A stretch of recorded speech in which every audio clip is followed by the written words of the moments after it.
اچھا، وَمِن قَبْلِهِ کتاب موسیٰ اماما ورحمہ، کہیں گے کہ کیونکہ کتاب موسیٰ امام ہے اسی لیے قرآن امام ہے، امام کی ضرورت ہی نہیں ہے۔ تو اگر امام کی ضرورت نہیں ہے تو ابو بکر ہیں، ابو بکر کس لیے خلیفہ بنا؟ اس کو خلیفہ نہ کہو نا، خلیفہ نہ کہو، اس کو چھوڑ دو، خلفائے راشدین۔ یہ کیا بات ہوئی کہ خلیفہ ہے؟ قرآن دیکھو عزیزو، مظلوم سے ظالم کا حق نہیں چھینتا، قرآن حد جاری نہیں کرتا، مسلمانوں میں کسی مسئلے پر اختلاف ہو، قرآن بیان نہیں کرتا کہ اس میں حق کون سا مسئلہ ہے۔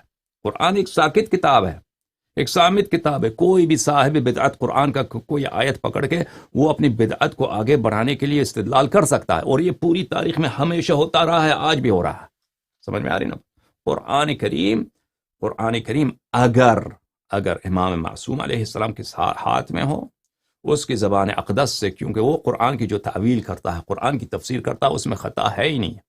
وہ ایسا ہے کہ رسول اللہ صلی اللہ علیہ وآلہ وسلم یا اللہ تعالیٰ خود قرآن کی تفسیر کر رہا ہو، وما ينطق عن الهوى ان هو الا وحی یوحى، تو اس صورت میں وہ باطل اور حق کے درمیان فصل کر سکتا ہے۔ وَإِلَّا ہم دیکھ رہے ہیں قرآن ہمارے درمیان موجود ہے، مسلمانوں کے درمیان موجود ہے قرآن مجید، تو اس کے باوجود ہر صاحب بدعت قرآن ہی سے استدلال کرتا ہے۔ جو یزید کو مانتا ہے وہ بھی قرآن سے استدلال کرتا ہے، ٹھیک ہے نا؟ ٹھیک ہے نا؟ جو باطل سے باطل فرقہ جن کا مسلمانوں نے تکفیر کیا، وہ بھی قرآن ہی سے استدلال کرتے ہیں۔ تو قرآن اس بات سے ابا نہیں کرتا، قرآن تو ایک صامت کتاب ہے، ورقوں پہ لکھی ہوئی ہے، ہاں؟ کوئی بھی شخص اس کو اٹھا کے یہ بات کہنا ہی غلط ہے۔ جو امام کے فرائض ہیں کہ مسلمانوں کا پیشوا ہو، مسلمانوں میں اگر اختلاف ہو جائے تو اس کا کلام حجت ہو، حق و باطل کی وہ اچھی طرح سے بیان کرے۔ قرآن یہ کرتا ہے، قرآن یہ نہیں کرتا۔ مسلمانوں میں اگر اختلاف ہے تو قرآن مجید آ کے کہتا ہے کہ تم حق پر ہو، وہ قرآن ساکہ کتاب ہے، قرآن ایک کتاب ہے، وہ ورقوں پہ لکھی ہوئی ہے، وہ بولے گا نہیں، وہ لوگ اٹھائیں گے اور وہی کہیں گے جو ان کی مرضی یا ان کے سوچ میں ہے یا ان کے دل میں ہے یا ان کی شہوت مانگ رہا ہے، ٹھیک ہے نا؟ قرآن کریم مظلوم کا حق ظالم سے نہیں چھینے گا۔ قرآن کریم بیت المال کو عدل کے ساتھ تقسیم نہیں کرے گا۔ یہ سب کس کا کام ہے؟ امام کا کام ہے۔ سنت کیسا ہے؟ سنت کیسا ہے؟ کس مسئلے میں کیا چیز سنت ہے، کون سا مسئلہ بدعت ہے، ٹھیک ہے نا؟ مختلف مسائل میں یہ علوم الرسول صلی اللہ علیہ وآلہ وسلم جو ظاہر قرآن میں نہیں ہے، سنت جو ظاہر قرآن میں نہیں، اس کی تشریح قرآن نہیں کرے گا۔ اگر کرتا ہے تو آؤ مجھے دکھاؤ، آؤ مجھے دکھاؤ۔ اتنے اختلافی مسائل ہیں ان کی دلیل قرآن مجید سے کیوں؟ اگر واقعا یہ قرآن تو موجود ہے، اگر قرآن چیزوں کا فصل کر سکتا ہے، ان مختلفات کا کر سکتا ہے، تو کیوں یہ اختلافات موجود ہیں، حالانکہ سب مسلمان قرآن کو مانتے ہیں۔ سمجھ میں آئی نا بات آپ کو؟ تو بہرحال کتاب موسیٰ امام و رحمہ، یہ امام و رحمہ کتاب موسیٰ کی حال نہیں ہے، یہ حال ہے یتلوہ شاہد منہ، شاہد کا جو ہے اس کا حال ہے۔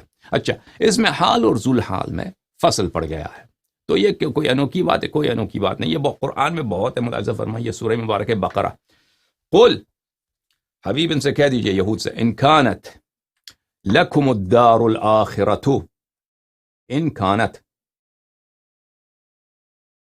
ان جو ہے شرطیہ ہے، کانت فعل ناقص، اس کا اسم جو ہے دار الآخرہ ہے، اس کی خبر لکم ہے، ٹھیک ہے نا؟ اور یہ محلاً یہ جملہ مجزوم ہے۔ اچھا، عند اللہ خالصتاً، یہ خالصتاً حال سے ہے، کس میں سے؟ دار الآخرہ میں سے کا حال ہے، ان کے درمیان عند اللہ جو ہے فصل آیا، اس میں کوئی انوکھی بات نہیں۔ سورہ مبارک ہے یہ، اس طرح انسان اگر ملاحظہ کرے قرآن میں اس کو بہت ساری چیزیں مل جائیں گے کہ حال اور ذو الحال میں فصل بہت ہے۔ ملاحظہ فرمائی سورہ رحمان میں، فیہن خیرات حسان، جنت میں، جنتوں میں، مسلمانوں کے جو مومنین کی جنتیں ہیں وہاں پر خیرات حسان، وہاں پہ خیرات یعنی ازواج، زوجات ہیں جو بہت ہی حسینہ ہیں، بہت ہی خوبصورت ہیں۔ فبأي آلاء ربكما تكذبان، تو تم اپنے رب کے پروردگار کے کس نعمت کو جھٹلاؤ گے؟ حور، وہاں پہ حور العین ہیں، مقصورات فی الخیام، کہ وہ اپنے خیموں میں ہیں، خیموں سے باہر نہیں نکلتی حیا کی وجہ سے، حور ہیں جو خیموں سے باہر نہیں نکلتی تاکہ کسی کا نظر ان پہ نہ پڑے، حور مقصورات فی الخیام۔ فبأي آلاء ربكما تكذبان، اچھا حور جو ہے یہاں پہ اس کے محل اعراب کیا ہے؟ اس کا محل اعراب ہے خیرات حسان، جو مبتدا ہے، فیہن اس کا خبر ہے، حور جو ہے اس خیرات کا کیا ہے؟ صفت ہے، صفت ہے، صفت اور موصوف میں ایک پورا آیت جو ہے وہاں پہ فصل ہے. لم یتمثہن انس قبلہم ولا جان. لم یتمثہن، تمث بولتے ہیں نکاح کو. وہ حور جو ہیں وہ سیبہ نہیں، ابکار ہیں، کنواری ہیں، تو ان سے پہلے ان کے ساتھ کسی نہ انس نے کسی جن نے ان کو ٹچ کیا ہے، اور ان کی ان کی بھی حیض نہیں ہوتی، ان کی حیض بھی نہیں ہوتی، وہ ہمیشہ باقرہ رہتی ہیں. اچھا ان سے پہلے جو ان کے بھی انس و جن نے ان کے ساتھ کوئی ان کو ٹچ نہیں کیا ہے، ان کے ساتھ نکاح نہیں کیا. فَبِأَيِّ آلَاءِ رَبِّكُمَا تُكَذِّبَانِ. اب لم یتمثہن آپ کہہ سکتے ہیں کہ یہ بھی حال ہے، یہ بھی حال ہے کن سے؟ حور فیہن خیرات حسان، اس سے حال ہے، اس کا حال ہے. کیوں؟ اور یہ کیونکہ یہ جملہ ہے، یہ جملہ حالیہ جو ہے اگر مبتدا معرفہ ہو یا نکرہ ہو، اس کی تخصیص ہو جائے تو اس کا حال لانا اس کے لیے جائز ہوتا ہے، یا اس کو آپ کہہ سکتے ہیں یہ خبر بعد از خبر ہے، کوئی بات نہیں. لیکن یہ متکئین ہے، یہ تو منصوب ہے، یہ تو اس کے حال ہونے میں شک ہی نہیں ہے، یہ حال ہے. متکئین علی رفرف خضر، رفرف بولتے ہیں اس کو وسادہ، متکا، بالش، تکیہ جس پہ لگاتے ہیں ہم. ان کے پاس جو تکیہ گاہ ہے وہ سبز رنگ کے تکیہ گاہ ہیں. وہ عبقری حسان، عبقری بولتے ہیں وہ جو بہت ہی نرم اور بہت ہی انسان اپنے ہاتھ کے نیچے رکھے، جو بہت ہی نرم اور بہت ہی وہ ملائم ہو. حسان وہ بہت اچھے بھی ہیں، جو ان کے جو تکیہ ہیں فرش پہ زمین پہ رکھ کے ان پہ تکیہ کرتی ہیں. اچھا متعیہ ان پہ، ان کی حالت یہ ہے، یہ خیرات حسان، یا حور مقصورات، حور خیرات حسان، جو وہاں پہ جنت میں جو زوجات ہیں، انہوں نے تکیہ لگایا ہوا ہے سبز رنگ کے کشنز پر، سبز رنگ کے متکا پر، وسادہ پر، تکیہ گاہ پر. اچھی بات. تو یہاں پہ دیکھیں کتنا فصل آیا ہے. یہ حور خیرات حسان مبتدا ذوالحال، حال کہاں پہ؟ حال یہاں پہ متکئین.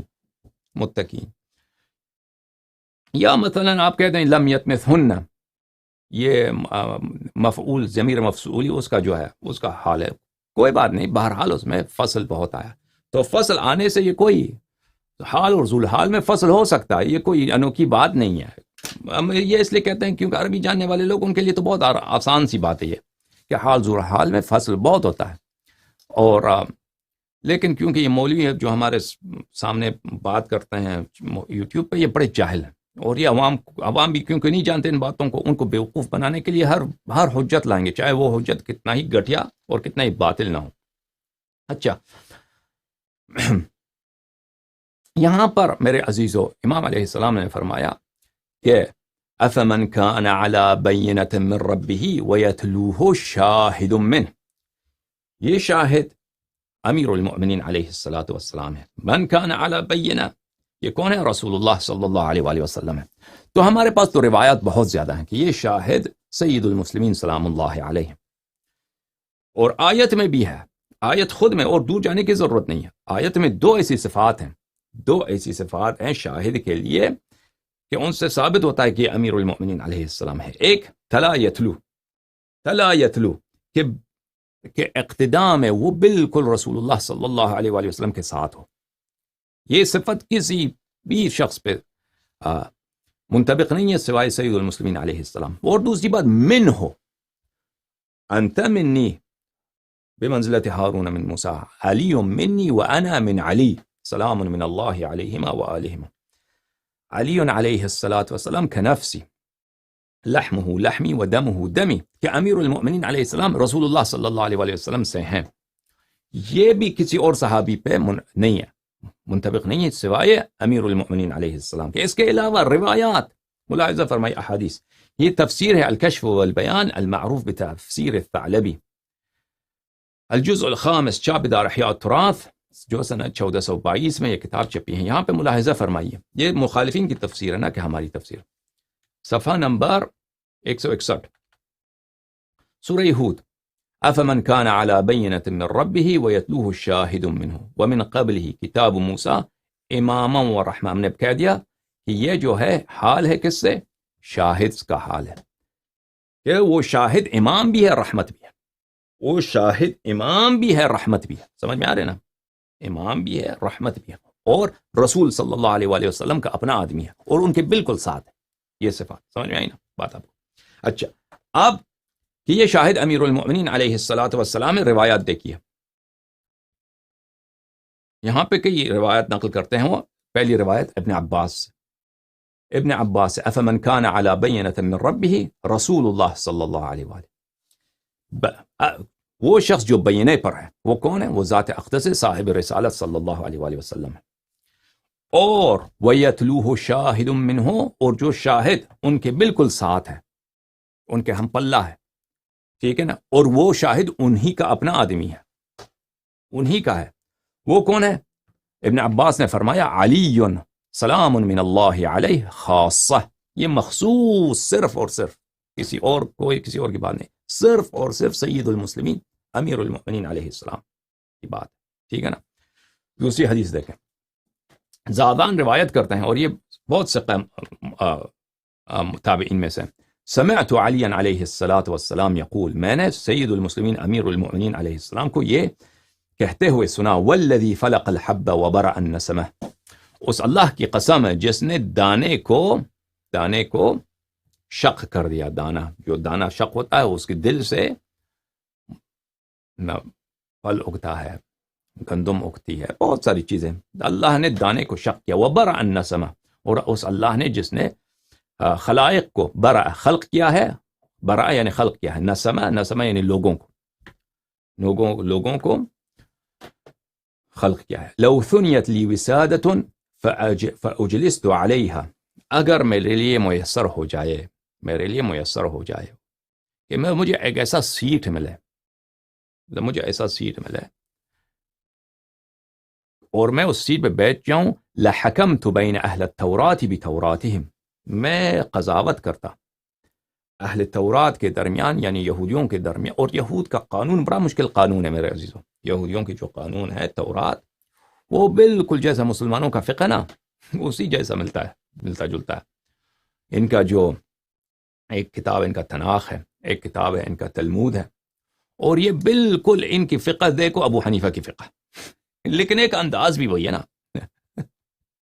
یہ بہت عجیب بات ہے کہ آپ ان کے جماعت عمریہ کے پرانے فقہ کی کتابوں کا اگر مقایسہ کریں تلمود سے،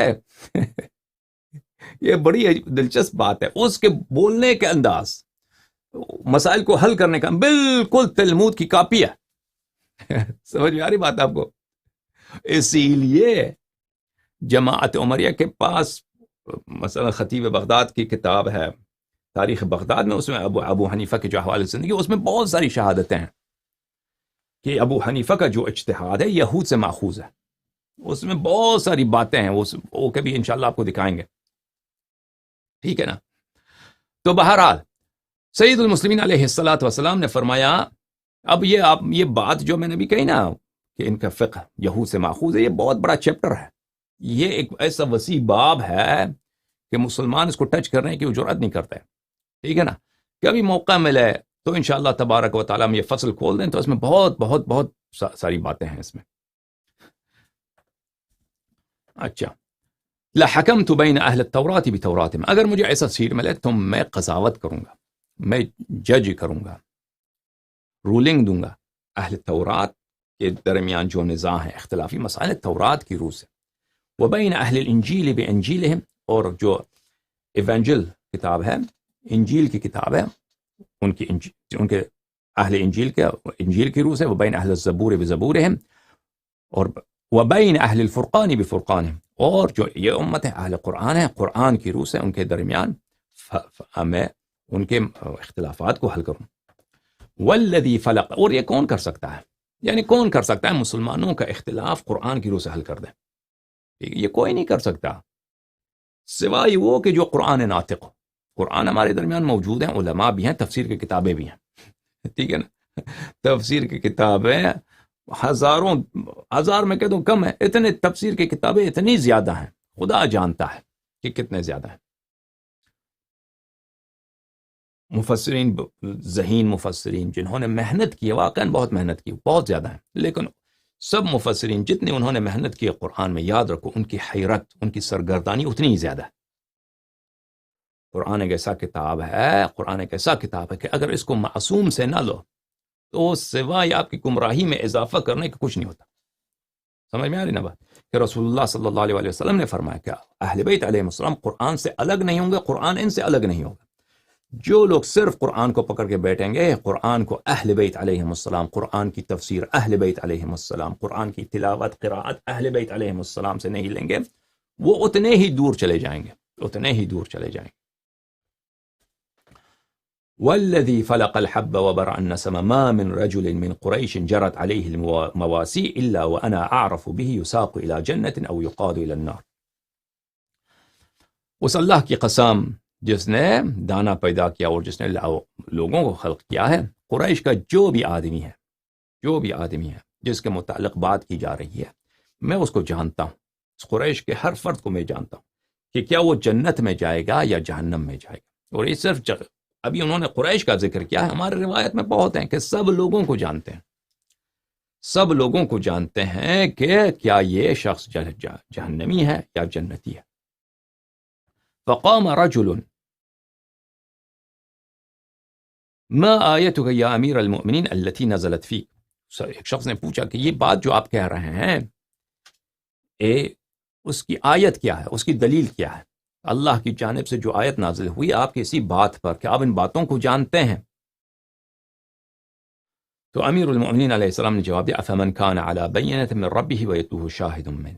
اس آیت کی تلاوت کی، رسول اللہ علی بینۃ من ربہ، رسول اللہ صلی اللہ علیہ وسلم وہ ہیں جو بینے پر ہیں، وانا شاہد منہ، اور وہ شاہد جو رسول صلی اللہ علیہ وسلم سے، رسول صلی اللہ علیہ وسلم کے ساتھ ہیں، ٹھیک ہے نا، رسول صلی اللہ علیہ وسلم کے تمام مراحل نبوت کے شاہد ہیں، ان کے علوم کے شاہد ہیں، ٹھیک ہے نا، تمام مراحل میں ان کے ساتھ، علم میں ان کے ساتھ، عصمت میں ان کے ساتھ، معجزات میں ان کے ساتھ، وجوب طاعت میں ان کے ساتھ، وجوب تصدیق میں ان کے ساتھ، ہاں، جو ان سے امیر المؤمنین علیہ السلام سے دشمنی کرے، اللہ سے دشمنی، رسول اللہ صلی اللہ علیہ وسلم سے دشمنی، تمام مراحل میں مساوی ہے رسول صلی اللہ علیہ وسلم، نفس رسول صلی اللہ علیہ وسلم، سوائے وہ چند چیزیں جو استثناء ہیں، ان میں سے ایک نبوت ہے، ٹھیک ہے نا۔ اور جو مرتبہ ہے امیر المؤمنین علیہ السلام، نبوت کا لقب ان کے پاس نہیں ہے، لیکن نبوت سے اعلیٰ ان کے پاس ہے، ٹھیک ہے نا، نبوت سے بہت بڑا ان کے پاس ہے، ٹھیک ہے نا، جو امامت ان کے ہے وہ نبوت، سب انبیاء کی نبوات ان کے سامنے کچھ بھی نہیں، اور یہ ختم نبوت کے بالکل منافی نہیں ہے، ختم نبوت کے بالکل منافی نہیں ہے۔ بیوقوف جو لوگ یہ کہتے ہیں کہ یہ بات اگر ہم کریں یہ ختم نبوت کے منافی، وہ آ کے مجھ سے بات کریں، پہلے آپ نبوت کی تعریف کریں کہ نبوت کہتے کس کو ہیں۔ جب آپ نے نبوت کی تعریف کی، اگر آپ کو تعریف نہیں آتی مجھ سے پوچھیں کہ نبوت کیا چیز ہے، تو جب میں آپ کو بتاؤں گا آپ کے اپنے کتب سے کہ نبوت کس کو کہتے ہیں، تو پھر آپ کو پتہ چل جائے گا کہ اگر کوئی شخص نبی نہیں ہے لیکن اس کو انبیاء سے افضل اس کا علم ہے، انبیاء سے افضل اس کا عصمت ہے، اس سے وہ نبی نہیں بنتا، اس سے ختم نبوت لازم نہیں آتا۔ سمجھ میں آ رہی نا بات آپ کو؟ ہمارے امام ائمہ طاہرین علیہ السلام انبیاء سے افضل ہیں، اس میں کوئی شک ہی نہیں ہے، کوئی شک ہی نہیں ہے۔ جو رسول پاک صلی اللہ علیہ وآلہ وسلم کا نفس نفیس ہو وہ تمام انبیاء سے افضل ہی ہوتا ہے، سمجھ میں آئے، لیکن نبی نہیں ہے، نبی ہے کیونکہ رسول اللہ صلی اللہ علیہ وآلہ وسلم نے فرمایا کہ میرے بعد کوئی نبی نہیں ہے، لیکن عصمت میں، علم میں، اللہ تعالیٰ سے کے قرب میں، اللہ تعالیٰ کی جانب سے ان کو ثواب اور جو منزلت ہے، فضائل ہیں، سب انبیاء سے افضل ہیں۔ لیکن اللہ نے کبھی ان کو نہیں کہا کہ بعثتک، اللہ نے نہیں کہا کہ میں نے تم کو نبی بنایا، اللہ نے نہیں کہا کہ میں نے تم کو مبعوث کیا، نہیں، نبوت نہیں ملا ہے، لیکن باقی سب فضائل ملے ہیں، اس سے کوئی ختم نبوت لازم نہیں آتا۔ سمجھ میں آ رہی نا بات آپ کو؟ اچھا، یعنی ختم نبوت سے اس پہ کوئی اثر نہیں ہوتا۔ عن محارب عن جابر بن عبد اللہ الانصاری۔ اچھا، تو جب امیر المؤمنین علیہ السلام یہ تالی ہیں رسول پاک صلی اللہ علیہ وآلہ وسلم میں، تمام مراحل میں ساتھ ہیں، ہم پلہ ہیں، ٹھیک ہے نا، علم میں بھی ہیں، تو کیونکہ قرآن کریم کا علم رسول پاک صلی اللہ علیہ وسلم کے پاس ہے. وَنَزَّلْنَا عَلَيْكَ الْكِتَابَ تِبْيَانًا لِكُلِّ شَيْءٍ. وَنَزَّلْنَا عَلَيْكَ الْكِتَابَ، قرآن جو نازل ہوئی رسول پاک صلی اللہ علیہ وسلم کے لیے، ہاں، تِبْيَانًا لِكُلِّ شَيْءٍ وَمَا يَزِيدُ الظَّالِمِينَ إِلَّا خَسَارًا. وہ دوسروں کے لیے خسارت ہی، قرآن خسارہ ہی خسارہ ہے. نبی کریم صلی اللہ علیہ وسلم کے لیے کیا ہے؟ تبیانا لکل شیء، ہر چیز کا بیان ہے. ٹھیک ہے نا. اور جب مسلمان قرآن کھولتے ہیں نا، وہ الفاظ تو سمجھ آتے ہیں کیونکہ ڈکشنری لکھے ہوئے ہیں. بعض وقت الفاظ میں بھی بہت سارے اقوال ہیں. تو معانی میں تو میں نے کہہ دیا آپ کو کہ اکثر بسم اللہ سے شروع کر دیں. بسم اللہ الرحمن الرحیم جو سورہ فاتحہ کا پہلی آیت ہے، بسم اللہ الرحمن الرحیم. اللہ العظیم، تفسیر کا درس دینا اسی لیے بہت مشکل ہے کہ اقوال بہت زیادہ ہیں. اتنے اقوال ہیں. وہ بسم اللہ ہی سے شروع کرو، الحمدللہ رب العالمین. کتنے اقوال ہیں الحمدللہ میں. یہ احتمال، یہ احتمال، یہ احتمال، یہ احتمال، اور سب ان کے بولنے والے بہت عظیم بلند پائے کے محققین ہیں. ٹھیک ہے نا. اسی طرح سین والناس تک ہر جگہ، ہر آیت آپ کو احتمالات. ایسے آیات جس میں احتمالات کم ہیں، سب کا توافق یہی ہے کہ یہ معنی یہی ہے اور کوئی معنی نہیں ہے. وہ آیات کم ہے، قرآن بہت کم ہے. قرآن مجید میں اکثر آیات میں اقوال ہی اقوال ہیں. قیلا قیلا قیلا قیلا قیلا، یہ قول، یہ قول، یہ قول، یہ احتمال، احتمال، احتمال، احتمال. ٹھیک ہے نا. قرآن دوسروں کے لیے حیرت کے سوا، یعنی سرگردانی کے سوا، سرگردانی کے سوا کہ آپ ایک کتاب پڑھیں، اس کے ہر جملے میں بہت سارے احتمالات ہیں. معنی یہ ہو سکتا ہے، معنی یہ ہو سکتا ہے، معنی یہ ہو سکتا ہے، معنی یہ ہو سکتا ہے. یہ حقیقت ہے قرآن کی. اکثر قرآن کی یہی حالت ہے تفسیر. اگر حدیث ہو تو یہ بات نہیں ہے، کیونکہ ہمارے پاس احادیث زیادہ ہے نا. اہل بیت طاہرین علیہم الصلاۃ والسلام خزان علم اللہ وعیبت وحی اللہ. ائمہ طاہرین علیہم الصلاۃ والسلام اللہ تعالیٰ کے علم کے خزانے دار. اللہ اکبر. اور وہ اللہ تعالیٰ کی وحی کے معدن ہیں، وحی کے صندوق ہیں، وحی کے خزانے ہیں اہل بیت طاہرین علیہم السلام. کیونکہ تفسیر میں ہمارے پاس ان سے احادیث زیادہ ہیں. جن آیات میں تفسیر ہے اس میں حیرت نہیں ہے، جن آیات میں تفسیر نہیں ہے ان میں بھی ہم نہیں کہہ سکتے کہ اس آیت کا مطلب یہ ہے. احتمال کے طور پہ کہہ سکتے ہیں یہ احتمالات ہیں. اچھا، تو کیونکہ یہ علم قرآن تبیان لکل شیء امیر المؤمنین علیہ السلام کے پاس ہے، اس لیے وہ جانتے ہیں کہ کون قریشی یا غیر قریشی جہنمی ہے، کون شخص جنتی ہے. جابر بن عبداللہ روایت کرتے ہیں کہ سید المسلمین علیہ السلام نے فرمایا ما من رجل الا وقد نزلت فیہ الآیہ والآیتان. قریش میں سے جتنے لوگ ہیں نا، ان کے شان میں، ان کی تعریف میں یا ان کی مذمت میں ایک آیہ یا دو آیہ نازل ہوئے ہیں. ٹھیک ہے نا. قرآن میں بھلے اہل بیت طاہرین علیہ السلام سے روایت ہے کہ قرآن کا ثلث ہمارے مخالفین کے شان میں. جو بھی جہاں بھی نفاق، کفر اور بنی اسرائیل کی مذمت ہے، وہ اہل بیت علیہ السلام کے مخالفین کے لیے ہے. اس میں ایک آیت، دو آیتیں. فقال له رجل فأنت أي شيء نزل فيه. تو ایک شخص نے پوچھا سید المسلمین سلام اللہ علیہ کہ آپ کے لیے، آپ کے شان میں کون سی آیت نازل ہوئی ہے؟ تو سید المسلمین سلام اللہ علیہ نے جواب دیا ما تقرأ الآیت التي في ہود ويتلوه شاہد منه. فرمایا کہ تم نے یہ آیت نہیں پڑھی سورہ ہود میں، وَيَتْلُوهُ شَاهِدٌ مِّنْهُ، یہ میرے شان میں نازل ہوئی. یہ کس کی تفسیر ہے؟ یہ مخالفین کی تفسیر ہے. ٹھیک ہے نا. اور مخالفین کی تفسیر میں تفسیر طبری، در منثور وغیرہ میں یہ روایات بہت زیادہ ہیں. یہی روایات سب نے روایت کیا. ابن ابی حاتم رازی نے روایت کیا. ٹھیک ہے نا. اب میرے پاس تو ریفرنسز بہت ہیں، میں صرف در منثور آپ کو دکھاتا ہوں، باقی میں نہیں دکھاتا. الدر المنثور في التفسير المأثور، تألیف السیوطی، عبد الرحمن السیوطی، جزء رابع، چھاپ دار الفکر. یہاں پر صفحہ نمبر 409 میں أفمن كان على بينة من ربه ويتلوه شاهد منه. ٹھیک ہے نا، ويتلوه شاهد منه. فرمایا اخرج ابن ابی حاتم ابن مردوی، ابو نعیم معرفت الصحابہ میں روایت کیا ہے ان لوگوں نے سید المسلمین سلام اللہ علیہ ما من رجل من قریش الا نزلت فيه طائفة من القرآن فقال له ما نزل فيك قال اما تقرأ سورة هود افمن كان على بينة من ربه ويتلوه شاهد منه رسول الله صلى الله عليه وآله على بينة بینۃ من ربہ وانا شاہد منہ. ابن عساکر نے بھی روایت کی ہے کہ یہی رسول اللہ صلی اللہ علیہ وآلہ وسلم علی بینۃ منہ وانا شاہد منہ. بلے. واخرج ابن مردوی نے بھی روایت کی ہے امیر المؤمنین علیہ السلام سے کہ رسول اللہ صلی اللہ علیہ وآلہ وسلم افمن كان على بینۃ من ربہ انا ویتلوہ شاہد منہ قال علی. یہ رسول اللہ صلی اللہ علیہ وآلہ وسلم سے روایت کی ہے ابن مردوی نے کہ افمن كان على بینۃ من ربہ وہ میں ہوں اور یتلوہ شاہد منہ قال علی علیہ السلام. جو شاہد ہیں وہ امیر المؤمنین علیہ السلام.